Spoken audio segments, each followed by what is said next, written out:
it's been a little bit of a long time waiting, but in that process, as I always say, when you're not training for a fight camp, you can train on making yourself way better, your game all around, and that's a necessary time that you actually need. So in the point of me being out for a while, it wasn't that big a deal. Yes, of course, I'm here to fight as often and be as active as a fighter. But to be honest, now the opportunity is here. We took it, and we're on Invicta FC, and I'm going to prove that I'm worthy of it. So I am very much so looking forward to July the 9th. Yeah, I mean, I came out here 2 weeks ago to get my license, and I really got a sense of how it was going to be, what it's going to be. It's really the fight capital. There's no doubt about it. You see the posters everywhere for everything, especially Conor and the Aldo fight. You know, it was just a big billboard. The minute I came from the airport, I was like, okay, this is now real. This is what we're here for. And if you're any kind of fighter, you want to fight in the best stage, and that's where it is. Oh, it's absolute Limerick madness. I have 2 or 3 people coming out that are from Limerick that have said, right, we're just going to spend the money and we're going to go to your fight, and that's incredible.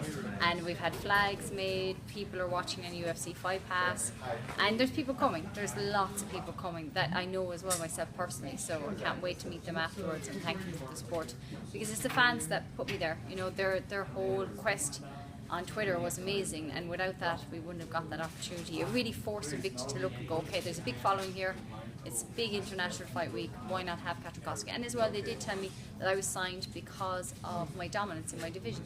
Of course, but I always take each day one step at a time. I don't let the big whole show take me over. I look at it as I'm going into a cage to fight another person, and that's how I look at it, and my job is to entertain and be the best, obviously. I don't look at it as the whole thing of like the whole of Ireland is on my shoulders, because if you looked at that, then you'd never get into the cage.